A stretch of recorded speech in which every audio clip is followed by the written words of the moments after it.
How's it going, everybody? Gaming practitioner here. I'm here with some EA Sports UFC 4 patch notes. If some of you don't know, well, those who play the game and watch this video, the update has dropped today. There was a lot of stuff that they talked about, but I'm gonna try and cut it short. I don't have much time, but let's get right into it. Alright, now a lot of this stuff, you can go onto the websites, onto the Operation Sports forums or Discord, and look at this stuff and see the updates, or just go to your patch notes in the game and look it up. Like by hitting the start on before you start the application, hit the options button and then go down to update history. But anyway, the first one is something that I was really excited for. I thought they was gonna have them in the game when it dropped, but they didn't. But it's Keator and Pedro Munoz. If you guys don't know, Calvin Keator's at 145. He's a featherweight, and Pedro Munoz, he's 135. He's a bantamweight, and he had a big win over Cody Garbrandt. Just lost to Frankie Edgar in a fucking 5-round bang him out war. Calvin Keator, he's coming off of a fucking nasty knockout over Jeremy Little Heathen Stevens, and you know, they finally in the game. John Jones added the heavyweight, so I know some people probably enjoy that. They can have, a little bit of fun with that, considering John Jones is talking about going up to heavyweight. He dropped his light heavyweight belt, but that's for another video. Omari Ahmed, I think he was at welterweight. Man, his player model sucked. I don't know how it looks in UFC 4. I haven't looked at, but his player model sucked in UFC 2 and 3. He looked way too skinny, in my opinion, versus how he looks in real life. He's very bulky in a way, especially in the shoulders. Very not wide shoulders, but very bulky. But Frankie Edgar, he got added to bantamweight. Alexander Gustafsson, he's got added to heavyweight. He lost to Verdun, but they added him in. That's what's up. It says right here, added new items to create a fighter, which included new hairstyles, clothing items, and emotes to choose from. That's cool. I don't use a lot of those creative fighter stuff, but that's cool once I go and do so. Added venue select to invite a friend, so that's pretty cool. I know a lot of people was having a gripe about that, saying that it would just give them a bunch of the UFC stadiums and stuff like that instead of like the Kumite in the backyard. So now you guys, you got that option to go and do so now. Play where you want to now when you invite a friend. They updated the main menu. I did notice this. They put it's all the way down at the bottom. So if some of you looking for practice mode, like you used to go to offline, you just go all the way down to the learn, and to the little learn tab at the bottom, and it has everything up there. And I don't think that'll disappoint anybody, considering people were saying that a lot of the tutorials and manuals and training shit was basically kind of dry, considering that you had to go and watch guys like Romero, Prioxis, Marshall Mine, etc., all of those guys, just to get information or go on the forums. This one right here doesn't really interest me, but for some of you guys, they added simplified control options to the custom fight now settings. So the control scheme simplifies the strike and controls the basic inputs, and the game chooses what strike to throw next based on the situation. That's I feel like for a lot of those beginners, maybe, I don't know. But they added that in, and if you're a single player type of person, hey, I guess you can probably enjoy that, and probably happy to hear something like that. Alright, now here's for the gameplay updates. This is like for the core mechanic stuff that a lot of you a lot of us are really looking forward to. So added the ability to deny spear takedowns. Now I know some people probably complain about that, like, oh man, well, isn't it, isn't that a way of punishing people who drained all of their stamina? Yeah, it is. But then you have guys like Conor McGregor, which he shouldn't even be able to throw a spear takedown, let alone any takedown like that. He guys like that should not be having. So you have the ability to deny it, but you still also have the ability to go for it. So it's not as bad as some people try to make it out to be. Alright, so persistent drive added to a few positions. The back clinch drives from back clinch and cage back clinch. I have to look more into that. Persistent drives are when the attacker has a chance to make a quick turn even after a fast denial before the drive ends in break. Again, those two, if somebody is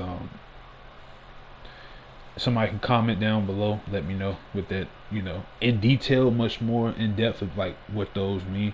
But it seems positive to me, even though I'm not really getting a grasp of what that means.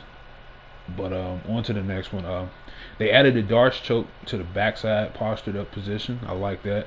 Added transition to side control from backside postured up. That's another thing that I do like.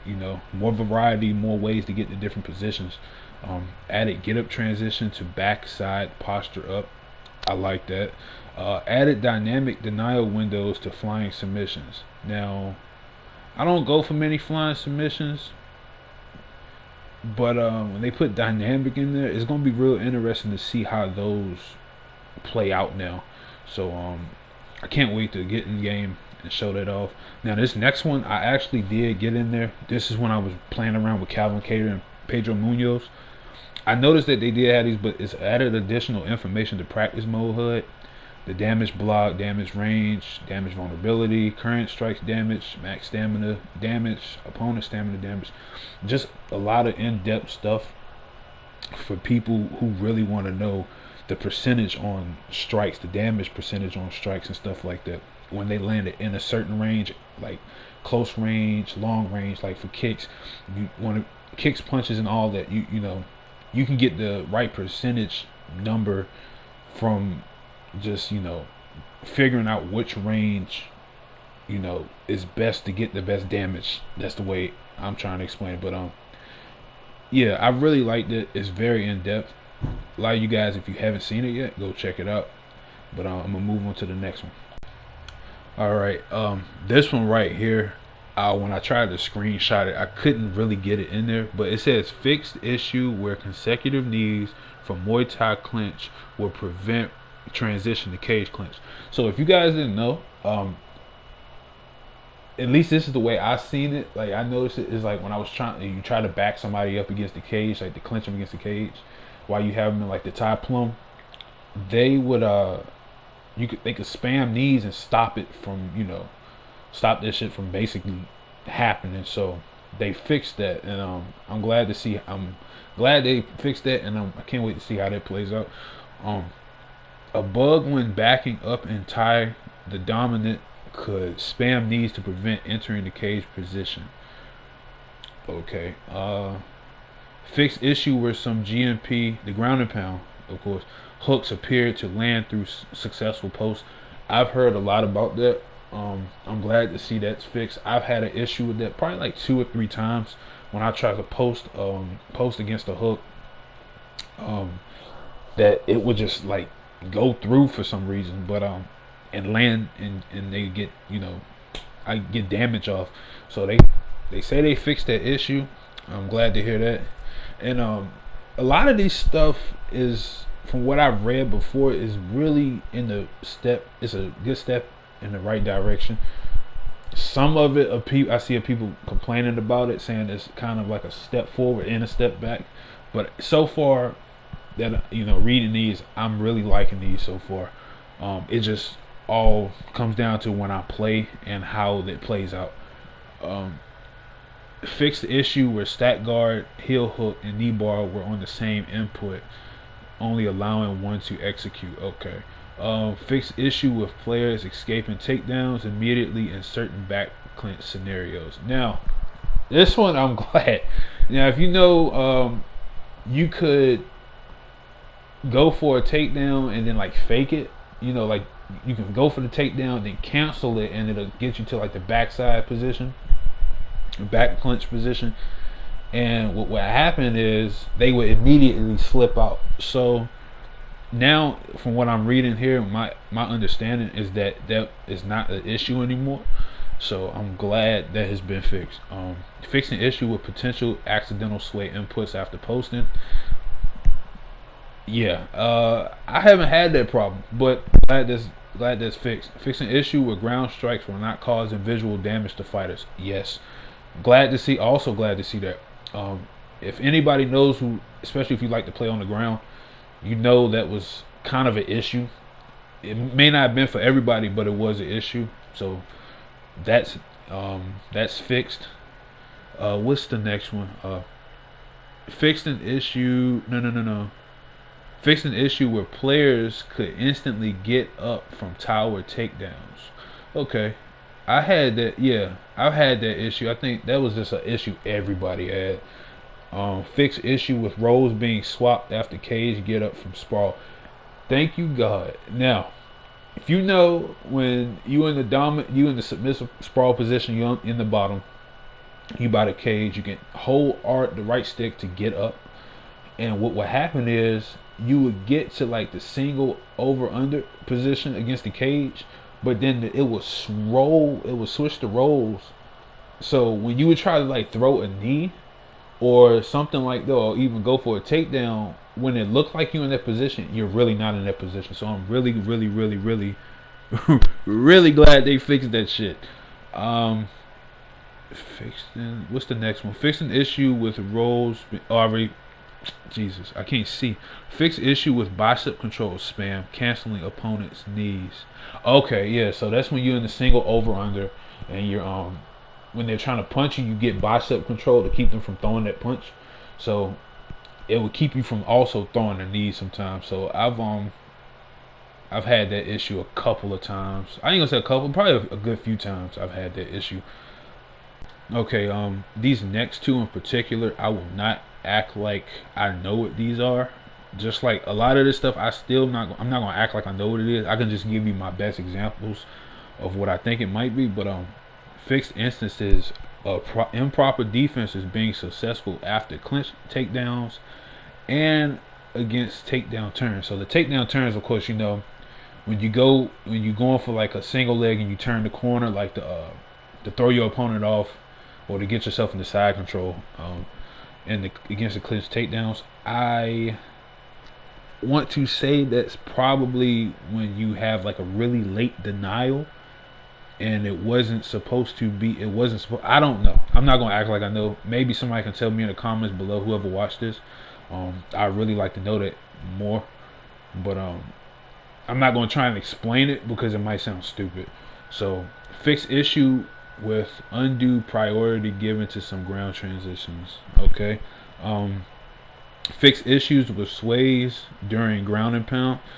Okay, I had an issue with that too. When like you would sway like the straights from either the right hand or the left hand of your opponent, like it still wouldn't, like, even if you sway in the right direction sometimes the sway would not happen. So I'm glad that they fixed that. Backside dominant position punches interrupted sub transitions. These are now disabled during transition. The body side kick and spinning side kick now target opponent's head if they're slipping forward. That's good. So the trajectory of, as you know, at first you could duck the kicks that were coming in a straight line, like the body side kick and the I'm thinking the body side kick. That's like, yeah, that's just like a regular. No, that's not a roundhouse to the body. The body side kick.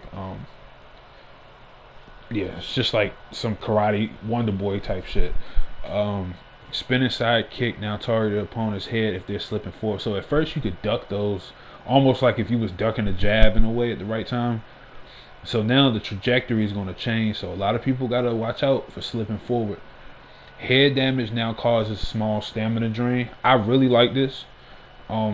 This is going to really make people more aware of their defense now. So you can't just go out here. You can swing and bang it if you want to, but just know that your stamina is going to be drained, especially if you get in significant head damage. Alright, slightly increase the damage from knee on belly. Yeah, knee on belly was kind of a weaker, I guess. Like the strikes from that position were kind of weak. So like the hooks and the straights from that position were slightly weaker. So they slightly increased it. It's gonna be interesting to see how that plays out. Slightly increased permanent damage caused by ground and pound. I know a lot of people probably won't like that too much, but hey, we're gonna have to find a way to deal with it until they can probably sort that out. I'm not gonna say if it's broken or if it's not. I haven't, like I said, I haven't played yet, but once I do, then I'll really know what to kind of expect from it, if it's cheesy or if it's not. All right, we coming up towards the end of this now. Where am I at? Remove option to block while leaning back. I kind of like that. I mean, you don't really see a whole lot of people in real life leaning back with their block like fully up. You know what I'm saying? So I kind of like that. That's a step forward. I like that. I really like that. Tune striking during clinch escapes. Okay, I don't know exactly what they mean by that. Maybe the damage. Maybe they tuned how some of the strikes look coming out now. But it's gonna be interesting to see how it play out. Reduce duration of half guard posture state. Reduce the duration of the half guard posture state. So I guess maybe you was like postured up way longer than you were supposed to in half guard, and just some people just get up there and just can just wing away for like the longest time. So okay, I mean maybe it's the duration that you have when you postured up is going to be cut down how it is in to the amount of time you have in other positions when you're postured up. Remove evasion stamina penalty from attacks evaded by blocking sways.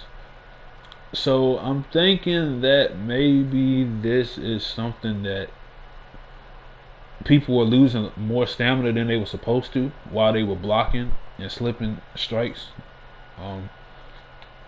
At the same time, while they were blocking and slipping at the same time, maybe it was taking away more stamina than it was supposed to. So again, that's gonna be interesting to see how it play out. A lot of that stuff is gonna be interesting to see how it plays out. Slip counters have been tuned. Now this is something I really can't wait to get in game and try out, because the counters in this game, a lot of people know, especially the slip counters, they were just very, very, very weak compared to like UFC 3. It was much weaker compared to UFC 3. I feel like UFC 3, because of overtime, they had right amount of time to kind of like tune stuff like that. So this is gonna be real interesting to see how it plays out. I'm a big fan of head movement. I'm really a big fan of head movement. I think it's important, especially in the boxing aspect of it. Slipping and making people pay, because a lot of people just wing hooks, wing straights and jabs and all that, and you can slip and counter them all fucking day in UFC 4, and you basically weren't doing much damage like you were supposed to. So that's gonna be interesting to see how it plays out. Tune clinch entry and escape stamina. Tune the takedown finish and denial stamina cause. They tuned the submissions. Now, when they say tune, I don't know to what extent. Of course, I did a little bit of research. I've heard and read a couple of people saying that the submissions were a little bit broken now. So hopefully they can get that fixed or balanced. But we also need to take time and just play the game and enjoy this update and kind of like learn from this before we just jump to those conclusions. But I wish they would have went a little bit more in depth with that tuned submissions. I felt like the submissions were in the right place. Maybe somebody would just kept complaining about it, and they listened to them. So hey, we all gonna get something we want. We gonna get something we don't want. Hey, that's the way it is. Tuned stamina cost of ground and pound strikes. Tuned stamina cost. I had to read it again. I almost burped. Tuned stamina cost of ground and pound strikes. So again, we don't know really to what extent, unless people out there have played it. Let me know in the comments below. I don't know to what extent. Tuned pro and legendary. Now, okay, this is for the AI. The choke submissions movement speeds to ensure the legendary AI does not get punished for moving too quickly. Okay, so that's for the AI. That's for the people that play single player. So y'all care about shit like that. Not me too much, but I ain't gonna really say I don't, but I don't play a lot of offline. But that'll be interesting to see once I really do start getting into offline gameplay a little bit more. Now this is the more like the miscellaneous updates, like to appearances and likenesses. So Cody Garbrandt got his tattoo update. Those of you like Cody Garbrandt, you're gonna love that. Kevin Lee, same way, got his tattoo update. Tim Elliott, tattoo update. A lot of these are tattoo updates. I'm not gonna go through every single name. You guys see them right there. Anthony Smith tattoo update. I think they should update his model too. He looks fucking retarded. But tattoo update, awesome. Eddie Wineland, they gave him his little mustache, the little old school. Listen, see that type of yeah, the 1930s, 40s looking mustache and shit. What else? Fix various UI issues. Fix issues with progression for some of the challenges. Updated OWC fighter. So this is the online world championships, aka the rank. At first you could see people's name and division. You will not be able to see their name and division. Disable ground defense arrows on legendary difficulty. Again, that's for the AI people, the people who play against the AI offline. Stamina HUD has been updated visually. You're gonna notice that with the look of it, it's much more sleek. I like the look of it. And fix general stability issues. So whatever other little issues, stability wise, they just keep it updated on that and fix those. So yeah, those are all of the updates. I know it probably seemed like I said the same thing going through this video, but again, people who have played the game, the latest update of this, drop the comments in below. Let me know how y'all like it. I'm about to go play in a few. I really can't wait to use Calvin Keator. That is like the one guy I have been dying to use. I thought they would have added him in UFC 3, but they didn't. Especially after his win over Shane Burgos and guys like that, and Ricardo Lamas. But I cannot wait to go use him. Cannot also wait to go try out some of these gameplay mechanics and see how they play out, and give an opinion on it myself. So for right now, guys, hope you guys are enjoying the game. If you are, like, again, drop a comment below. You know, if you want, like the video. If you want to, subscribe. Turn on the notification bells when you do. I can't promise that I'm gonna upload every day, but I am going to start uploading. God, I can't talk. Uploading more frequently. But I'm in a rush. I'm ready to go play UFC right now. I'm gonna holler at you guys later. Gaming practitioner out. Peace.